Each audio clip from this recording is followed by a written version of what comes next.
네, 안녕하세요. 여러분들 반갑습니다. 금융과 에너지 업종을 누구보다 쉽게 알려주는 데이언 멘토 권혁철입니다.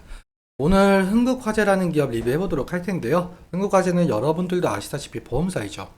최근 대체로 은행, 증권, 보험, 즉 금융주들이 실적 발표를 앞두고 기업 밸류업의 모멘텀과 함께 상승 중에 있는데요. 사실 기업 밸류업 프로그램은 야당인 민주당의 선택이 상당히 중요하죠. 이 이유에 대해서와 기업 밸류업 일정 함께 알아보면서 같이 한번 확인해 볼 텐데요. 천천히 얘기 나눠보도록 하겠습니다. 먼저 시작하기 전에 저희 데이업 채널에 오시면은 모든 종목들을 커버해드리고 있으니까 찾아와 주시면 정말 감사하겠고, 제 영상도 끝까지 지켜봐 주시면서 댓글로 궁금하신 것들 남겨주시면은 다음 영상에서 말씀을 드리도록 하겠습니다. 그러면 흥국화재 바로 보도록 할게요. 일단 흥국화재는 손해보험사로 보험 상품 판매 사업을 진행을 하고 있죠. 그리고 사실 대부분의 금융사들과도 마찬가지로 시장에서 저평가를 받고 있는 기업이기도 한데요. 일단 여러분들도 아시다시피 올해 1월 말쯤부터 해서 이 기업 밸류업 프로그램 이슈가 있었잖아요. 이 주요 내용을 짤막하게 좀 살펴보자면은 상장사의 주 투자 지표를 활용해서 시가총액 및 업종별로 비교 공시를 하고, 그리고 상장사들에게 기업가치 개선 계획을 공표하도록 권고하고, 기업가치 개선 우수기업 등으로 구성된 지수개발 및 상장지수 펀드를 도입하겠다는 내용이었습니다. 이 기업 밸류업 취지 자체가 저평가되어 있는 기업을 가치 개선을 시킨다는 정책이었었는데요. 세부 내용 같은 경우 2월에 발표가 되었었는데 사실 발표가 되고 나서 실망이 큰 부분이 있었습니다. 그렇다면 세부 내용도 함께 살펴보도록 할게요. 일단 구체적 방안이 2월 26일에 발표가 되었었는데, 이때 1차 세미나를 열면서 금융위원회는 기업 밸류업 지원 방안, 즉 한국 증시 저평가 해소를 위해서 7월부터 상장사들에게 기업가치 재고 계획을 스스로 공시하도록 하겠다라고 밝혔었고, 다음 달인 5월에 2차 세미나를 열면서 6월 중으로 최종 가이드라인을 확정시킨다라고 했었죠. 공개된 방안에 따르면 약 1600개에 달하고 있는 전체 코스피, 코스닥 상장사들은 기업가치 재고 계획을 스스로 수립하고 연 1회 자율 공시하도록 하게끔 만들겠다라는 건데요.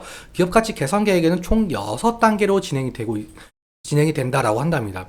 먼저 현황 진단, 그리고 목표 설정, 계획 수립, 이행, 평가, 소통.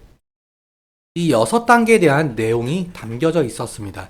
그리고 매년 우수기업들에게는 표창까지 준다라고 하는데요. 그런데 사실상 기업들 공시는 하반기부터 시작이 되고, 그리고 밸류업 지수 개발은 3분기부터 완료가 되고, 공시 인센티브 같은 경우 내년부터라는 내용들 때문에 실제 시행 시기까지는 너무 기나긴 시간이 걸린다라는 평가를 받은 바가 있었죠. 그래서 기업 밸류업이 기대에 미치지 못한다라는 말까지 나왔었는데, 그래서 기업 밸류업으로 상승했었던 저평가 종목들이 실망 매물을 상당 부분 뱉어냈었습니다. 그런데 며칠 전에 최상무 기재부 장관께서 이 워싱턴 기자 간담회에서 말씀을 주신 게 있는데, 코리아 디스카운트 해소를 하기 위해서 기업 밸류업 프로그램을 좀 변함없이 추진을 할 거다라고 밝혔었죠. 그래서 현재 저평가 종목들이 어느 정도 기업 밸류업 프로그램으로 수혜를 받아서 상승을 좀 보여주고 있는데, 그리고 이 말이 나오고 바로 다음 날에 기업 밸류업 자율 공시를 하반기에서 5월로 앞당긴다라고 하면서 기업 밸류업 정책에 좀 속도를 내고 있는 상황으로 보이고 있죠. 이 이유에 대해서는 뭐 여러 가지 뭐 말이 많겠지만, 최근에 윤석열 정부의 총선 참패, 그리고 고금리가 지속되는 상황, 중동의 지정학적 위기가 겹치면서 국내 증시가 약세 기조를 보이고 있는데, 그래서 정부에서 이 기업 밸류업 속도를 내면서 증시 안정화를 시키려고 하는 건 모양새이거든요. 그런데 사실상 이 기업 밸류업 프로그램은 정부의 정책만으로는 할 수가 없습니다. 사실 야당인 민주당의 선택이 가장 중요한데요.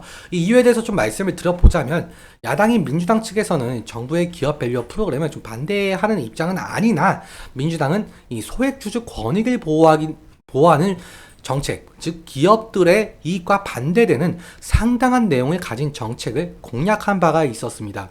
이 부분 함께 읽어보시면은 굉장히 좀 도움이 되실 것 같은데요. 아무튼 그래서 기업의 자발적인 주주 환원 노력과 세제 혜택에 초점을 맞춘 정부와 여당의 정책 방향성과는 아주 크나큰 차이가 있었습니다. 앞서 말씀드린 대로 4월 총선에서 여당인 국민의힘이 참패를 했고, 그리고 야당인 민주당이 승리했었죠. 그래서 더욱더 현 정부의 기업 밸류업 정책이 좀 제동이 걸릴 것이다 라는 시장 평가가 있었습니다.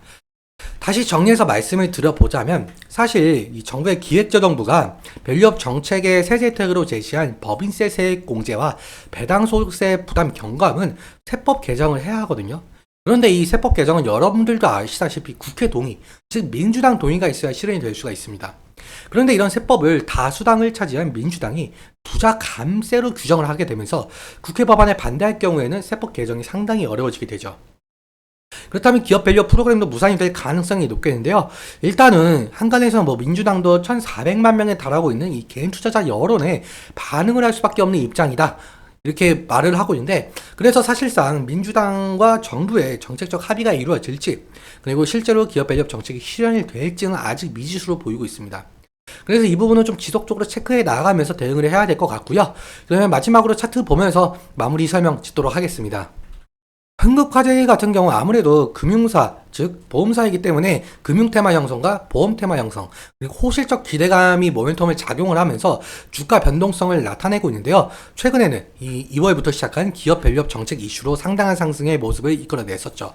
그런데 앞서 말씀드렸다시피 2월 26일에 발표한 세부사항 내용 때문에 이 실망 매물을 좀 많이 쏟아냈는데요. 아무튼 지지라인 같은 경우 제가 미리 선을 그어놨습니다.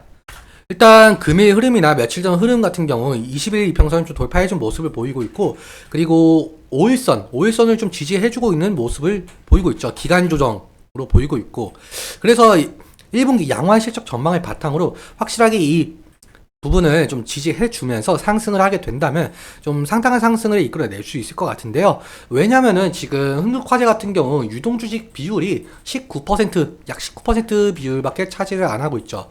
그래서 확실히 유동 비율이 작다 보니까 주가 상승의 힘이 아주 강하게 나올 가능성이 높을 것 같습니다. 근데 만약에 1분기 실적이 안 좋게 나온다거나 뭐 기업 밸류업 정책이 무산이 된다라고 한다면은 실망 매물이 쏟아지면서 지지라인이 이탈될 가능성도 있을 것 같은데요. 일단 아까 말씀드렸다시피 유동 주식수가 19%밖에 차지하고 있어서 더욱더 주가의 하락폭이 더 클 가능성도 있겠죠. 그래서 지지라인 이탈 시에는 리스크적인 관리가 필요할 수는 있을 것 같습니다. 그리고 사실상 기업 밸류업 정책이 뭐 야당의 반대를 무릅쓰고 시행이 될지는 아직 모르겠지만, 만약에 기업 밸류업 정책이 시행이 된다고 한다면 현재 저평가를 받고 있는 금융, 즉 증권, 은행, 보험이 테마를 형성하면서 지속적인 상승을 일으킬지도 지켜봐야 될 것 같습니다. 오늘은 여기까지 말씀을 드리면서 오늘 내용 여러분들께 도움이 되셨다면 구독과 좋아요 부탁드리고, 말씀드린 내용과 차트적인 부분에 대해서는 제 개인적인 견해가 있을 수밖에 없기 때문에 여러분들의 주관적인 견해와 함께 투자에 현명한 선택하셨으면 좋겠습니다. 오늘도 시청해주셔서 감사하고 지금까지 멘토 권혁철이었습니다. 감사합니다.